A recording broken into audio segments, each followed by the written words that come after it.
आज देवताओं ने स्तुति करी, धरती मैया ने स्तुति करी। भगवान ने कहा, अरे देवताओं सुनो, उस दुष्ट का अंत नजदीक आने वाला है। मैं देवकी के गर्भ से प्रकट होने वाला हूं। जाओ सब लोग ब्रज की ग्वालिनी बन जाओ, ब्रज के ग्वाल बाल बन जाओ। जितने देवता थे, देव कन्याएं थी, सब ब्रज की गोपी गोप बन करके ब्रज मंडल में आ गए।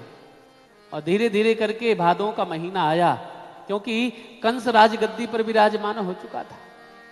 और दैवक महाराज जो हैं, जो चाचा लगते हैं कंस के, दैवक महाराज की इकलौती पुत्री जिसका नाम देवकी है, देवकी का स्वयंवर वसुदेव जी के साथ किया। सज करके रथ को सजा करके जैसे आगे बढ़े, आकाशवाणी ने बोल दिया,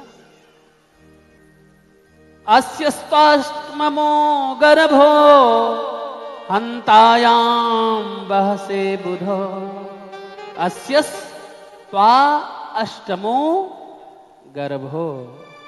आकाशवाणी ने कहा कि हे राजन, हे कंस, जिस बहन को इतनी प्रेम से लिए जा रहा है ना, इसका 8वां लाल तेरा काल होगा। हंतायाम बहसे बुध, आकाशवाणी ने कह दिया। कंस ने तलवार निकाल ली, देवकी के बाल पकड़ करके रथ से नीचे खींच लिया।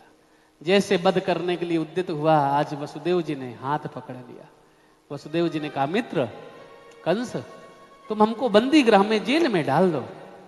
यदि तुम अपनी छोटी बहन का वध करोगे ना, तो सा कथम भगनी महन्यात, यदि तुम भगनी माने अपनी बहन का वध करोगे ना, तो तुम्हारी यश कीर्ति नष्ट हो जाएगी।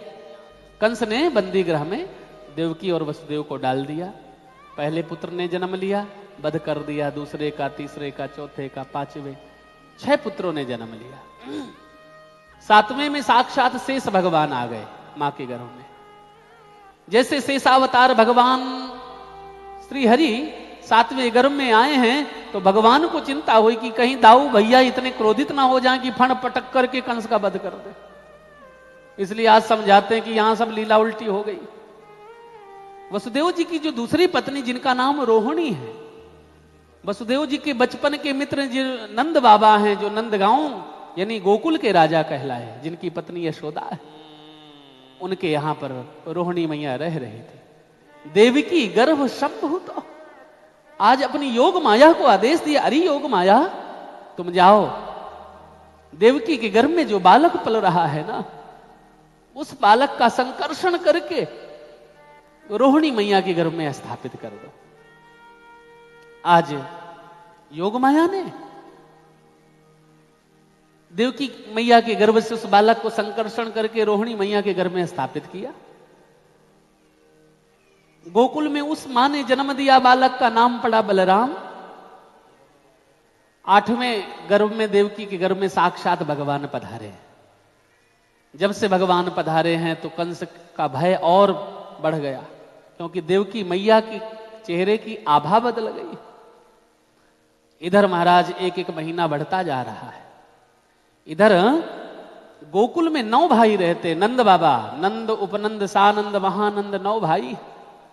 9 भाइयों के बीच में किसी की कोई बेटा नहीं, कोई बेटी नहीं, कोई संतान नहीं।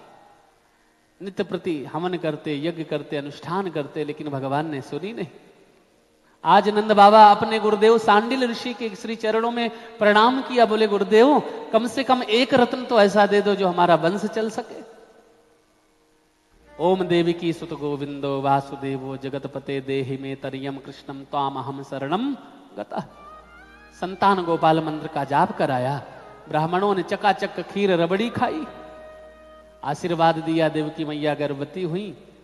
और महाराज इधर भादों का महीना आया, अष्टमी तिथि आई, चतुर्भुज रूप से भगवान जैसे प्रकट हो रहे थे, तो गर्भ की समस्त देवताओं ने स्तुति करी है।